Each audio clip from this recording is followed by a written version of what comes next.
الرحمن الرحیم نحمد و نصلی علی رسولہ الکریم اما بعد۔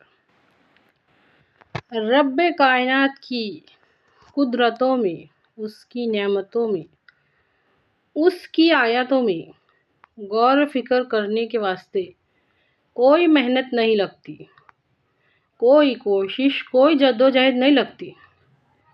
ہم کو کوئی پتھر پھوڑنے کے واسطے نہیں جانا پڑتا۔ اچھی طرح سے سمجھیے اس بات کو۔ ہم چاہے جسی بھی حال میں رہے، چاہے کھڑے ہو، چاہے لیٹے ہو، چاہے بیٹھے ہو، کسی بھی حال میں ہم غور و فکر کریں۔ یقین کیجئے غور و فکر کرنا بھی عبادت ہے۔ غور کیجئے اس بات میں، کیا ہم ہمارے گھروں میں ایسی چیز رکھنا پسند کریں گے جو بے مقصد ہے، جو کسی کام کی نہیں ہے؟ کیا ہم سب سننے والوں سے اور دیکھنے والوں سے غور کیجئے اس بات میں کہ کیا ہم لوگ ہمارے گھروں میں ایسی چیزیں رکھنا پسند کریں گے جو کسی کام کی نہیں ہے، بے مقصد ہے؟ تو سوچ کے دیکھو، اللہ رب العزت نے ہم کو بغیر کام کے، بغیر مقصد کے دنیا میں رکھے۔ اچھی طرح سے سمجھیے اس بات کو۔ اس کے ماننے والوں کو بھی بغیر مقصد کے رکھے لائے، اور اس کے نہیں ماننے والوں کو بھی بغیر مقصد کے رکھے لائے، بغیر کسی کام کے رکھے لائے دنیا میں۔ ایسا نہیں ہے۔ اچھی طرح سے غور کیجیے اس بات۔ غور کرنے پہ سمجھ میں آئے گا ہر چیز کو دیکھ کے کہ ہم نے مقصد والی ہی چیز ہمارے گھروں میں رکھ لی۔ تو اللہ رب العزت نے ہم کو دیکھنے کے واسطے آنکھیں دی، سننے کے واسطے کان دیے، بولنے کے کھانے کے واسطے زبان اور ہونٹ دیے، داد دیے، ہم کو ہاتھ پاؤں دیے، سوچنے سمجھنے کے واسطے دل دماغ دیے۔ اچھی طرح سے سمجھے، اور کام کچھ بھی نہیں دیا، مقصد کچھ بھی نہیں دیا۔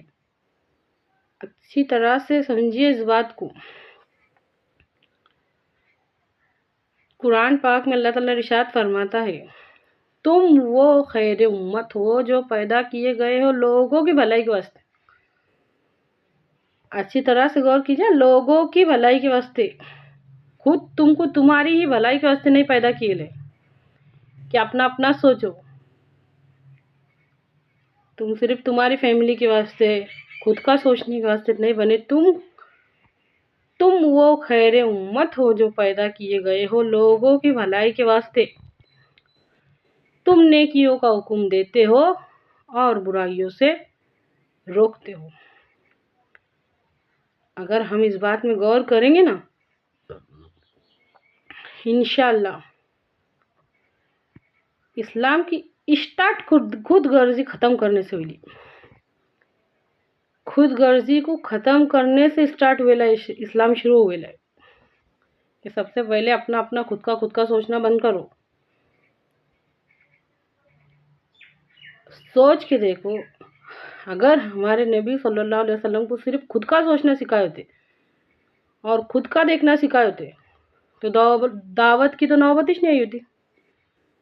تم تو صرف تمہاری فیملی کے واسطے بنے لے، خود کا سوچنے کے واسطے بنے لے۔ دعوت کی ابتدا ہی دوسروں سے ہوتی۔ غور کر کے دیکھو، ہمارے نبی صلی اللہ علیہ وسلم نے سارے مجمع کو جمع کرے، اکٹھا کرے۔ کیا خود کا سوچنے والوں کو دوسروں کا کام دیتا اللہ تعالیٰ؟ آج ہماری سب سے بڑی پرابلم ہماری خود غرضی بن گئی۔ یہ بات ہم کو باہر نکلنے ہی نہیں دیتی۔ یہ کام ہم ہماری ذمہ داری میں لیتے ہی نہیں۔ دعوت والی کام کو ہم ہماری ذمہ داری نہیں سمجھتے۔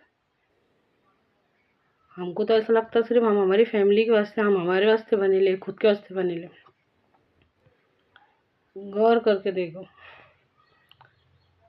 اے اللہ ہر چھوٹی چھوٹی بڑی بڑی بات میں ہم کو غور و فکر کر کے اس پر عمل کرنے کی توفیق دے۔